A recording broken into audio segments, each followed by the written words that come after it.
Muy buenas tardes, soy Juan Jaime, magistrado federal, y junto con Víctor Miranda, abogado constitucionalista. Acompáñanos a conocer uno de los criterios más relevantes de en estos días en la Suprema Corte de Justicia de la Nación.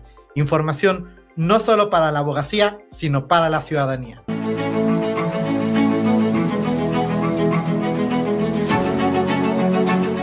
El Pleno de la Suprema Corte de Justicia de la Nación resolvió un caso fundamental en materia de feminicidio. Este asunto versa sobre el feminicidio ocurrido en 2020, en el que el cuerpo de la víctima fue abandonada con signos de violencia de género. Por estos hechos, la persona responsable fue condenada a 50 años de prisión.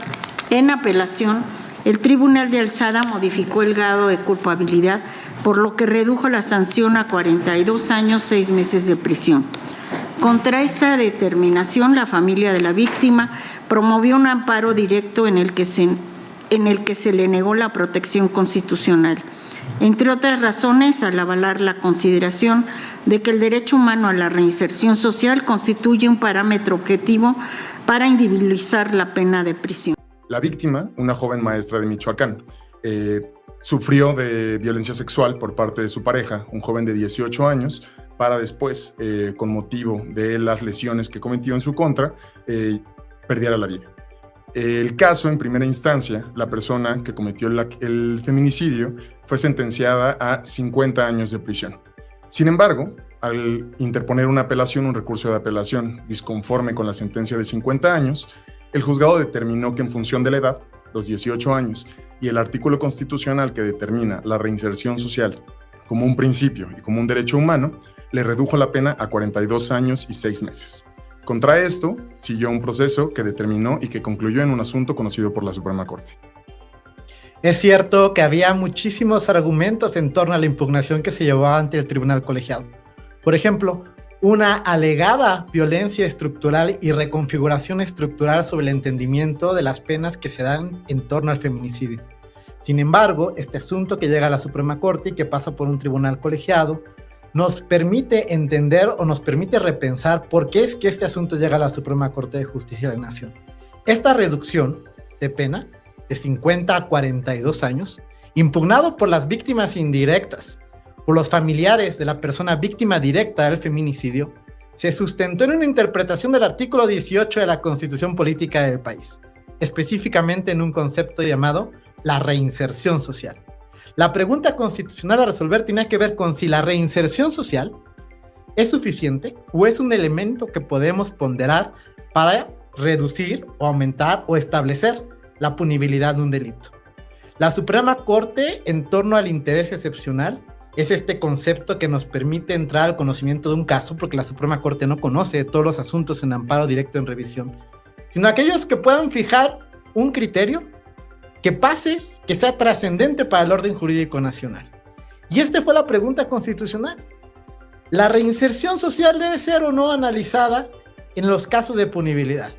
No había un precedente que nos los explicara, no había un precedente que lo fijara como criterio obligatorio en el orden jurídico nacional, y entonces la Corte, en este amparo directo en revisión, que fue alegado por las víctimas indirectas, todas las víctimas de la persona víctima del feminicidio, levantó la mano para preguntarle a la Suprema Corte si tenía o no que valorar este asunto. Y la Corte resolvió. Justo como mencionas, Juan Jaime, la Corte respondió que no. Existen ciertos elementos en el Código Nacional de Procedimientos Penales, que es la norma que regula todos los procedimientos a nivel nacional, que determina, particularmente en su artículo 410, cuáles son los elementos que se deben tomar en cuenta para individualizar una sanción, es decir, para determinar exactamente cuántos años corresponderán a la persona que se considera que es culpable de cometer un delito. En este caso, la Corte determinó que la reinserción social no es un elemento a tomar en cuenta para la individualización de la sanción. Existen otros elementos objetivos que están establecidos en norma.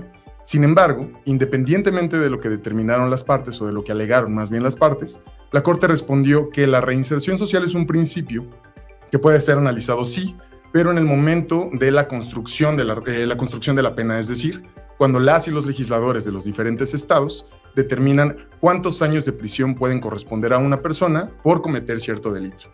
En este caso, si bien la reinserción social puede ser y debe ser considerada al momento de diseñar esta norma penal, En el momento, que es un momento procesal distinto de los casos concretos, no es posible tomar en cuenta la reinserción, es decir, que la persona tiene en este caso 18 años para reducir la pena. Por lo tanto, la Suprema Corte de Justicia determinó por unanimidad que se debe emitir una nueva sentencia tomando en cuenta los diferentes criterios objetivos que establece el Código Nacional de Procedimientos Penales, no así lo que está considerado en el artículo 18 constitucional sobre la reinserción social. No se trata de un tema de punibilidad, mayores penas siempre. No es el caso. Lo importante aquí es ver cuáles son los elementos que podemos ponderar para determinar la proporcionalidad de la pena. En este caso específico, la conclusión fue precisamente esta. No interpretemos un precedente en el sentido de que siempre mayores penas son mejores. No es el caso.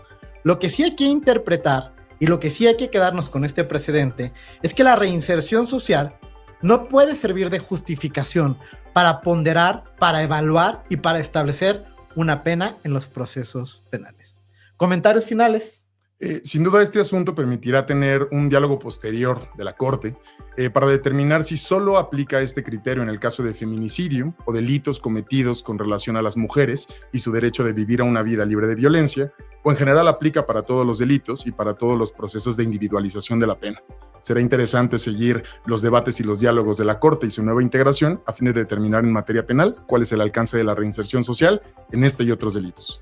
Los esperamos próximamente en nuevos criterios de la Suprema Corte de Justicia de la Nación. Información no solo para la abogacía, sino para la ciudadanía. Conceptos relacionados. Reinserción social. En México hubo un cambio de paradigma en el cual transitamos del concepto de readaptación social al de reinserción social. ¿En qué consiste? A diferencia de la readaptación social, el esquema anterior, justamente previo a la reforma de 2008, la reinserción social es un derecho y una finalidad del sistema acusatorio a partir de 2008, que implica que la persona debe reinsertarse, es decir, reincorporarse plenamente y dignamente a la sociedad para ser un integrante funcional en pleno ejercicio de sus derechos posterior a cumplir con el castigo que le fue impuesto por un juez. La Corte en corto. Información no solo para la abogacía, sino para la ciudadanía. Justicia cotidiana. En Diario de un Tribunal, en esta semana resolvimos un caso donde teníamos que determinar cuáles son los requisitos para considerar válido un emplazamiento. A partir de la jurisprudencia 39-2020, la Suprema Corte de Justicia de la Nación puso un nuevo paradigma. Para considerar válidos los emplazamientos, se requiere especificar por parte del notificador cuáles son los elementos de las copias de traslado con las cuales se da cuenta en la notificación correspondiente. Yo no comparto esas improcedencias dadas por la primera sala de la Suprema Corte de Justicia de la Nación, la extinta primera sala de la Suprema Corte de Justicia de la Nación. De hecho, estoy viendo que las votaciones se dieron con el voto en contra de la ministra Loreto Ortiz Arf, que de hecho de la antigua integración de la primera sala es la única que queda ahora en la nueva integración de la Corte. No sería a lo mejor una mala idea mandarle mi voto concurrente crítico a ver si quiere apoyar una nueva reflexión. No es una reflexión porque esto no es un criterio obligatorio, pero al final es una problemática pública. Es una problemática pública que no se resolvió a través de las improcedencias, aún cuando muchos tribunales de la Federación levantaban la mano diciendo que esto era un problema público. Y es un problema público porque era un caso muy específico sobre los requisitos del emplazamiento y fueron muchos tribunales los que intentaron que esto se solucionara en términos de un pronunciamiento firme y certero. Esta jurisprudencia emitida a partir de 2020 trajo consigo un mar de solicitudes a partir de los tribunales de la Federación para determinar cuándo esta jurisprudencia resultaba aplicable o si podía ser aplicable retroactivamente. Es decir, ¿qué pasaba con las notificaciones previas a esa jurisprudencia y las que se emitieron después? A partir de aquí hay un criterio genérico de la Suprema Corte que establece cuándo la jurisprudencia resulta retroactiva. Sin embargo, los tribunales de la Federación no se han puesto de acuerdo específicamente frente a esta jurisprudencia. La Suprema Corte, en su antigua integración, tuvo la oportunidad de pronunciarse varias veces ante denuncias de contradicciones de criterios por parte de los tribunales de la Federación. Sin embargo, estas denuncias fueron desechadas por inexistente o por improcedentes, porque se consideró que no había una interpretación por parte de los órganos jurisdiccionales correspondientes. Un voto en contra, el voto de la ministra Loreto Ortiz Arf, lo explicó conscientemente.